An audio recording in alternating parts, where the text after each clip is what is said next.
Masechet Megillah, Daf Zayin, traité de Megillah, feuille numéro 7. Nous sommes à la feuille 6, la dernière ligne. Veitzterich lemirtav. On a eu besoin d'écrire dans le rouleau d'Esther Hashenit, la deuxième pour dire que c'est au deuxième mois d'Adar.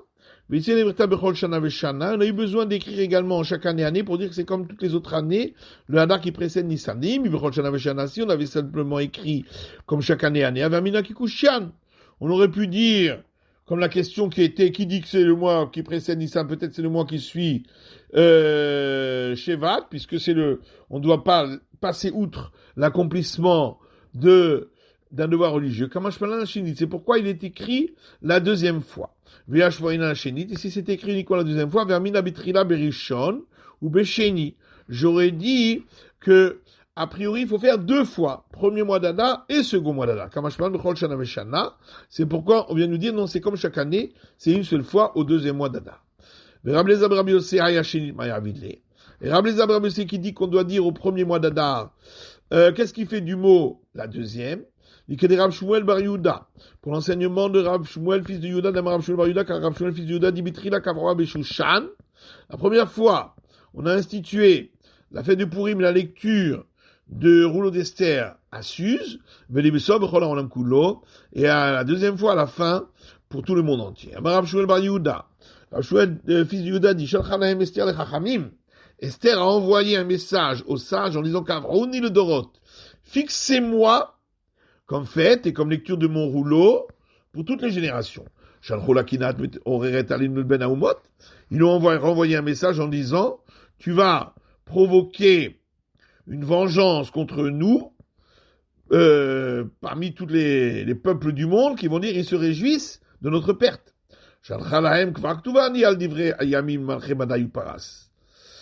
Mon histoire est déjà écrite dans les chroniques des rois de Mède et de Perse. Ils savent déjà pourquoi c'est arrivé. Rav et Rabbi Chanina et Rabbi Yochanan et Rav Chaviva. Et un enseignement de Rav, Rabbi Chanina, Rabbi Yochanan et Rav Chaviva. Maintenant, qui ont enseigné ainsi.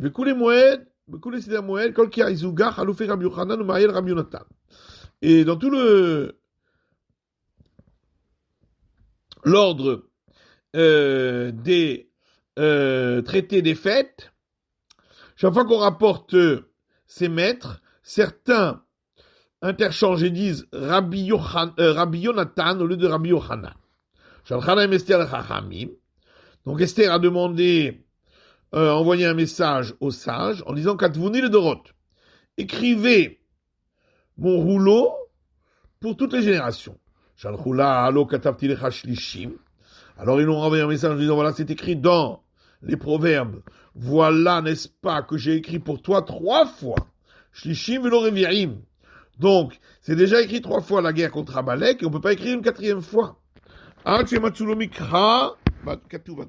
C'est parce qu'ils ont trouvé un verset écrit dans le Pentateuque, Ketov Zod Zikaron Sefer, c'est écrit dans l'Exode. Écrit ceci en souvenir dans le rouleau. Ketov Zod écrit ceci, Mashekatukan Mishetora. C'est les 2 fois où c'est écrit dans le Pentateuque la guerre contre Amalek, donc ici dans le livre de l'Exode, et une autre fois dans le livre du Deutéronome. Zikaron en souvenir, Mashekatu Benviim. C'est lorsque c'est écrit la guerre contre Amalek dans les prophètes, au temps du roi Saül. Mais Sefer dans le rouleau, Mashekatu Megillah. Ça s'applique à ce qui est écrit dans le rouleau d'Esther. Ketanae. Et en réalité, c'est une discussion entre les maîtres du temps de la Mishnah. Ktov Zot, donc il rapporte ce verset où est écrit cela. Mashekatu Kan. C'est ce qui est écrit ici dans le livre de l'Exode. Zikaron, souvenir. Mashekatu Mishetora. C'est ce qui est écrit la guerre d'Amalek dans le Deutéronome. Sefer, dans le rouleau, Mashekatu Benviim. C'est ce qui est écrit dans les prophètes. Divrei Rabbi Yoshua. Ça, c'est la vie de Rabbi Yoshua. Rabbi Elazar Hamodai Omer, Rabbi Elazar Hamodai dit, Ketov Zot écrit ceci, Mashekatu Kanu Mishetora. Ça correspond à ce qui est écrit ici dans l'Exode et dans le Deutéronome, donc les 2 dans le Pentateuque. Zikaron en souvenir, Mashekatu Benviim, c'est ce qui est écrit dans les prophètes.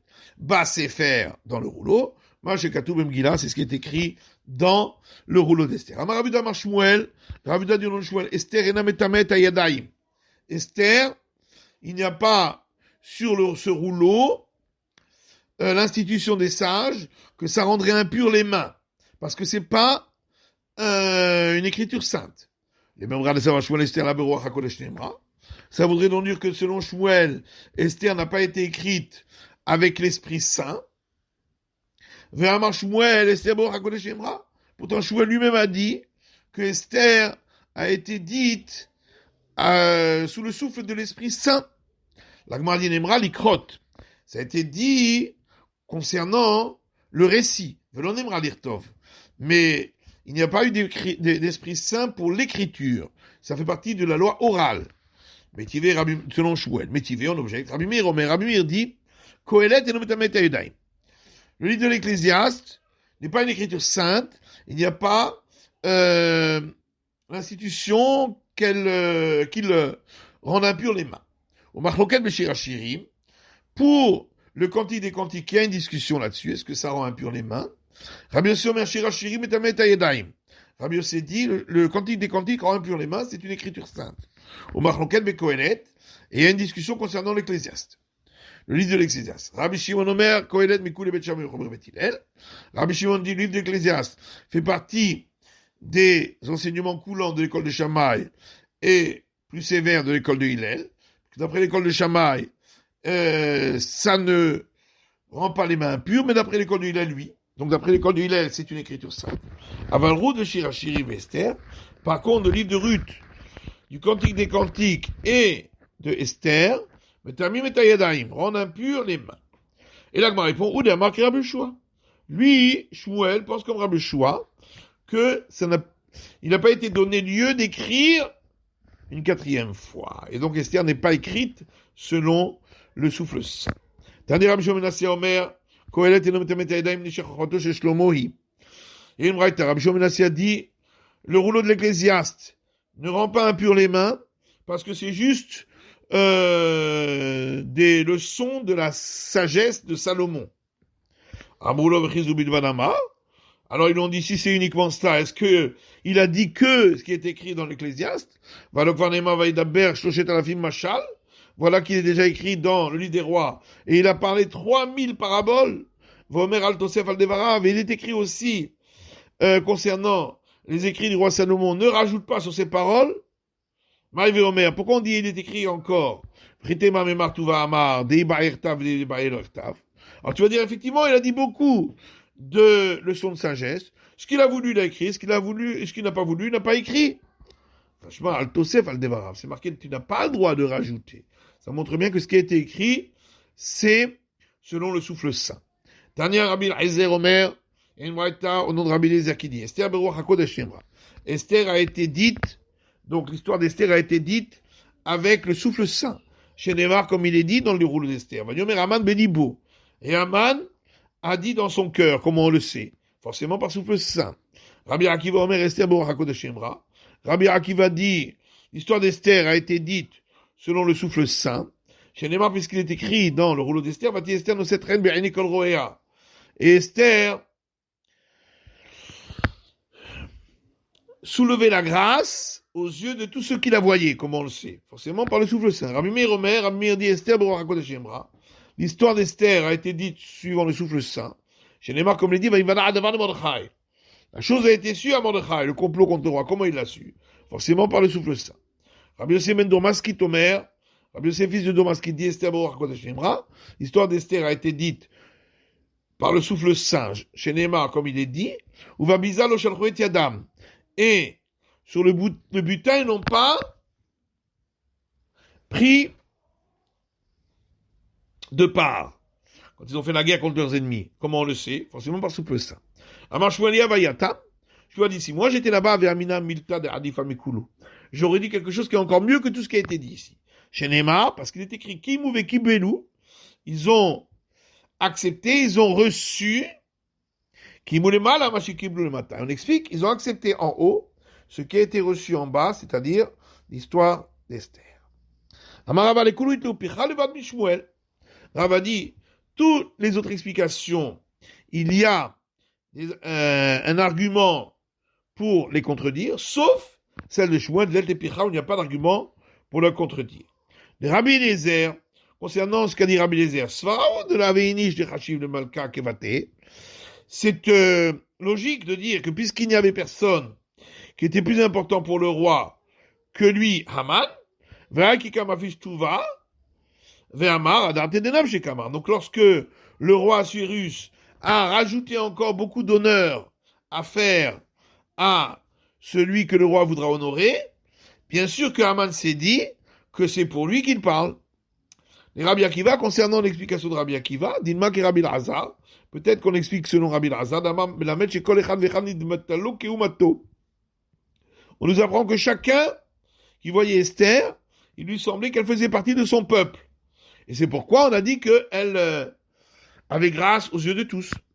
Vers des Rabbi Meir, et pour ce qui est de l'explication de Rabbi Meir, Dinma ki Rabbi Chia bar Abba, on peut dire l'explication de Rabbi Chia bar Abba, Damar Biktan Veteresh Tarsi Mayou, qui a dit que Biktan et Teresh étaient de Tars, et Mordechai connaissait la langue Tars, donc c'est le seul qui a compris ce qu'ils ont dit pour fomenter un complot. C'est comme ça qu'il l'a su. Va de Rabbi Yosef ben Domaskit, et l'explication de Rabbi Yosef fils de Domaskit, Dilma Pristeke Shadour. Peut-être que on peut dire qu'ils ont envoyé des policiers pour vérifier que les Juifs n'ont pas pris part à ce butin. La Gemara dit Shmuel va d'ailleurs les pires. Par contre, l'explication de Shmuel, il n'y a pas d'argument pour la contrer. Amar Ravina nous Riché.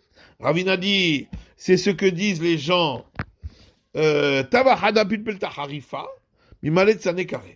vaut mieux un petit piment fort que des paniers remplis de courges. Ça donne plus de goût. Et donc il vaut mieux le petit enseignement qui a été donné par Shmuel bien plus tard que tous les autres. Rabbi Yosef dit, on l'apprend d'ici, dans le rouleau d'Esther. Et les jours de Purim, ceux-là ne seront jamais oubliés de par les Juifs. Comment on le sait? Forcément par l'Esprit Saint.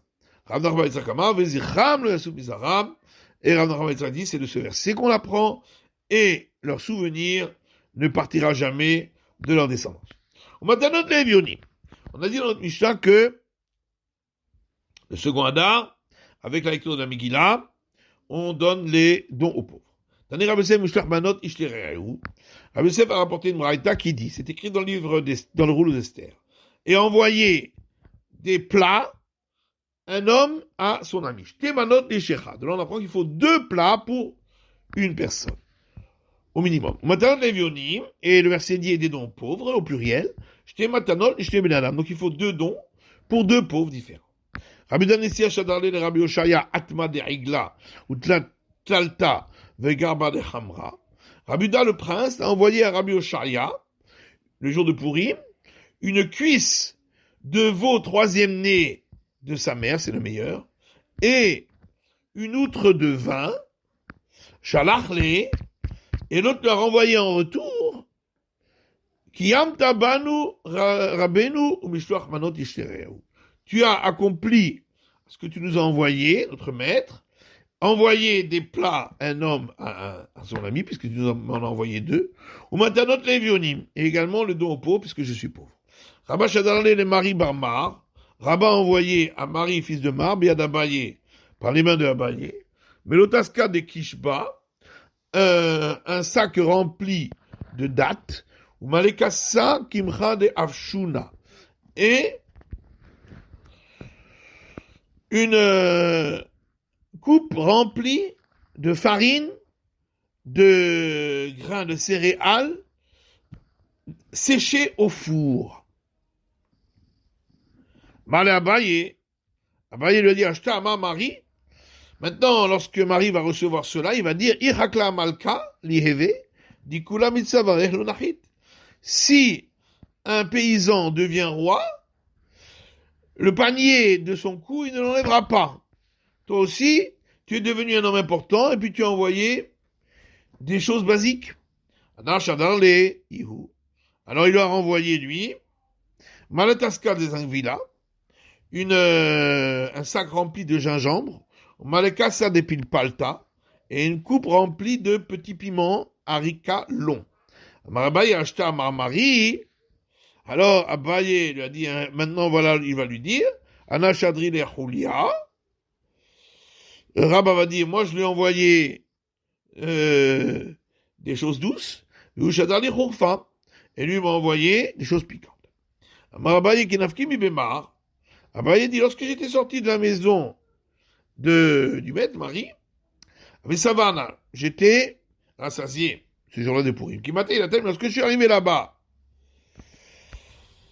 chez celui à qui je devais apporter les plats, Krivouli Shitin Saïd et Shitin Mané, Mine Kedera.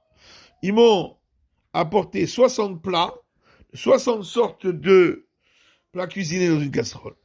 Vachlibu Shitin Plougué. Et j'en ai mangé 60 moitiés du plat. Ou Bishula Matraïta. Et le dernier plat cuisiné, avocat roulé de sali kadar, on l'appelait un plat grillé dans une casserole. Ou je voulais encore manger un plat après. C'est ce que les gens disent. Kafin ania velo yada. Le pauvre est affamé et il ne le sait pas. Là aussi, tu croyais que tu étais rassasié, c'était faux. Inami, ou bien on dit aussi, Rafra le Bessima Shriar, de la place pour ce qui est des douceurs, on en trouve toujours. Abaye Baravin, Rabbi Chanina Baravin, Mechalfe Seudata Yuladane. Abaye fils d'Avin et Rabbi Chanina fils d'Avin, ils s'échangeaient leur plat, leur repas, pour accomplir le devoir religieux d'envoyer 2 plats à son ami. Amarava Mechayevini Shebisume Bepuria Adelo Yadar Ben Aou Raman et Baruch Mordechai. Ravadi, un homme a l'obligation de s'enivrer à Purim, jusqu'à ce qu'il ne sache pas la différence entre maudit soit Aman et béni Mordechai. Rabba et Rabbi Zera Avdu Seudat Purim Badalane. Rabba et Rabbi Zera ont fait ensemble le repas de Purim. Ifsoum se sont enivrés. Comme Rabba charté les Rabbi Zera. Rabba s'est levé et il a tranché la gorge de Rabbi Zera. Le lendemain, il a demandé la miséricorde et il l'a fait ressusciter. Les Shana, l'année suivante, que le maître vienne, il lui a dit que nous fassions le repas de Purim ensemble. Amal, il lui a dit, pas à chaque fois, il y a un miracle qui se produit. Amarava, Soudat Purim Shachla Belaila, le Yetsa de Chovato. Rava dit, le repas de Purim qu'on a mangé la nuit de Purim, on n'est pas quitté de son devoir. Maïtama, pourquoi? C'est écrit des jours de banquet et de joie. Donc ça doit être fait le jour. Ravashi, Aviatif Kameh, Ravashi était assis devant Rava, Nagar Velatura Banan. On a attendu et les sages ne sont pas venus. Amalemaïtama Velatura Banan. Alors il a dit, pourquoi les sages ne sont pas venus? Il dit, Matri des Besoudat Purim. Peut-être ils sont occupés par le repas de Purim. Amali lui a dit, vous l'avez, mais ne pouvait-il pas faire le repas la nuit précédente? Amali le Maradam Rava. Il lui a dit, mais est-ce que tu n'as pas entendu ce qu'a dit Rava? Soudat Purim, celui qui a mangé le repas de Purim la nuit, il ne s'est pas acquitté de son obligation. Amali Rava Achi. Il a dit quoi? Rava dit cela? Amali, il a dit oui, effectivement. Tanamine Arba'in Zimnin, il lui a répété 40 fois l'enseignement, Vedamine Keman de Banar Bekissé, et après, ça lui semblait comme si c'était vraiment acquis dans sa poche. Matiti, Misha suivante, En Ben Yom Tov le Shabbat, et là, il y a de différence concernant les interdits entre jour de fête et Shabbat que pour ce qui concerne la nourriture des personnes uniquement, qui est permis jour de fête et pas Shabbat. Gemara, ça veut dire que pour préparer les ustensiles nécessaires pour préparer la nourriture là-dessus, les deux sont pareils, c'est interdit. Matitin de l'eau qui est Rabbi Yehuda, et donc notre Mishnah ne suit pas l'avis de Rabbi Yehuda, parce qu'il y a une braïta qui dit il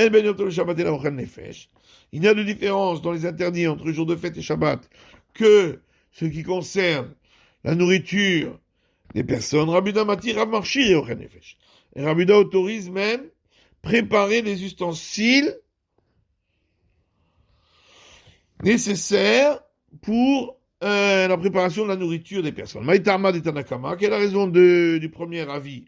Amakra, parce que c'est marqué où lui est permis. Vélo marchira, mais pas la préparation des ustensiles qui sont nécessaires pour lui. Rabbi Yehuda dit lachem, c'est marqué pour vous, lachem lechol tzorkechem, pour vous est permis tout ce qui est nécessaire pour la nourriture. Vidar damien ketiv lachem. Et l'autre, alors qu'est-ce qu'il fait du mot pour vous? Lachem velolov de kochavi, pour dire pour vous, mais pas pour la nourriture des idolâtres. Lachem velolov klavim, pour vous et pas pour la nourriture des chiens. Vidar dami, et l'autre aussi, ketivou. Voilà qu'il est écrit lui. Alors il répond ketivou, d'un côté c'est marqué lui, pour exclure. D'un côté c'est marqué pour vous, pour inclure. Alors, on exclut la préparation des outils nécessaires pour la nourriture qu'on aurait pu faire la veille de la fête, donc c'est interdit de le faire le jour de fête. Et dans l'autre, on parle des préparations qui auraient pu être faites veille de fête. Alors là, on permettra. Qui n'auraient pas pu être faites, pardon, veille de fête. Dans ce cas-là, on permettra. Matitimi, la suivante. Shabbat Yom Kippourim. Il y a de différence entre Shabbat et le jour de Kippour concernant le châtiment. Et la chézé, c'est donnant bidé Adam. Seulement que pour le Shabbat, si on le transgresse volontairement, le châtiment vient de l'homme, c'est-à-dire la lapidation. Mais c'est donnant karet. Et pour le jour de Kippour, si on l'a transgressé volontairement, le châtiment et le retranchement vient du ciel. Ce qui veut dire qu'au niveau du remboursement, si la transgression qu'on a faite du Shabbat ou du jour de Kippour a entraîné un dommage, les deux c'est pareil, on n'aura pas besoin de rembourser ce dommage puisqu'on a déjà le châtiment soit de l'homme, soit divin. Manimatitin, qui est l'auteur de notre Mishnah? Rabbi Nechonia ben Akana. C'est Rabbi Nechonia ben Akana. C'est de Tanya, parce qu'il y a une braïta qui dit Rabbi Nechonia ben Akana. Rabbi Nechonia ben Akana, il y a aussi Yom Kippourim que Shabbat que Tashumin. Considérez que le jour de Kippour, c'est comme le Shabbat concernant le remboursement d'un dommage qu'a entraîné la transgression de ces jours-là. Ma Shabbat mitraï ben Avshu patur natashumin. La manière que, quand il a transgressé Shabbat, il est passible de mort.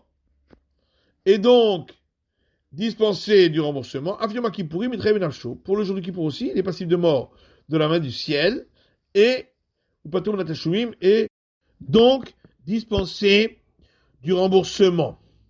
Dans la table, on rapporte une Mishnah ailleurs. Kol Chayv Ekritout chez la coup. Tous ceux qui étaient passibles de retranchement, qui ont reçu la flagellation, Ifterum et Dekritatan, sont dispensés de retranchement qu'ils auraient dû recevoir. Chez Neymar, comme il est dit, versé dans Deutéronome, Venikla Aricha le'ainecha, et ton frère aura été, aura reçu la honte devant tes yeux par la flagellation. Kevan Shelaka, et donc à partir du moment où il a reçu la flagellation, Ariuka Aricha, il est considéré comme ton frère, et donc est dispensé du retranchement. Divrei Rabbi Hanania ben Gamliel. Ça, c'est les paroles de Rabbi Hanania ben Gamliel. Amar Rabbi Yochanan dit Chalukin alav chaverav al Rabbi Hanania ben Gamliel. Ses compagnons ne sont pas d'accord avec Rabbi Hanania ben Gamliel. Amar Rav Amri Berav. Rav a dit, on a dit dans la maison d'études de Rav Tanina. Ceci, on le voit dans notre Mishnah. Il n'y a de différence entre Shabbat et le jour de Kippour seulement par le fait que pour l'un, lorsqu'il a été transgressé volontairement, le châtiment vient par l'homme, et pour l'autre, le châtiment vient du ciel, le retranchement. Imita. Si maintenant on va dire que on pense comme Rabbi Hanania ben Gamliel, que s'il a reçu la flagellation, il est dispensé du retranchement, il dit bidadami. Donc les deux, et Shabbat et Kippour, c'est une punition par l'homme, puisque pour Kippour, ça peut être la flagellation. Amar Rav Nachman amani Rabbi Yitzraki. Alors Rav Nachman dit, non, notre Mishnah c'est Rabbi Yitzrak, de Amar Malkut bechav écrit toutes les cas, qui lui pense effectivement que il n'y a pas de flagellation lorsque on est passible du retranchement. Tani Rabbi Yitzhak Omer, quand il me qui dit, Rabbi Yitzhak dit, Krayeve Kretut Biklal Hayu. Tous les interdits, de relations interdites pour lesquelles il y a le retranchement étaient déjà inclus dans cet ensemble. Alors pourquoi on a dit spécifiquement le retranchement pour celui qui a une relation interdite avec sa sœur? Et du nar bekaret velo bemalkout. Pour dire qu'il n'y a que le retranchement et il n'y a pas de flagellation. Ravashi Amar Avlut et Marabana. Ravashi dit, ça peut même aller d'après les sages qui disent que la flagellation peut remplacer le retranchement. Zaïkas des donobidana. Seulement pour l'un, le Shabbat, l'essentiel du châtiment lorsqu'on a transgressé volontairement, c'est par l'homme, c'est-à-dire l'habitation. Zaïkas des donobikaret. Pour le jour de Kippour, l'essentiel de la punition lorsqu'on l'a transgressé délibérément, c'est le retranchement qui vient du ciel. C'est que si, en fin de compte, a posteriori, on a donné la flagellation du retranchement, ça remplacera le retranchement. C'est la fin de l'étude de la feuille numéro 7 du Daf Zayin.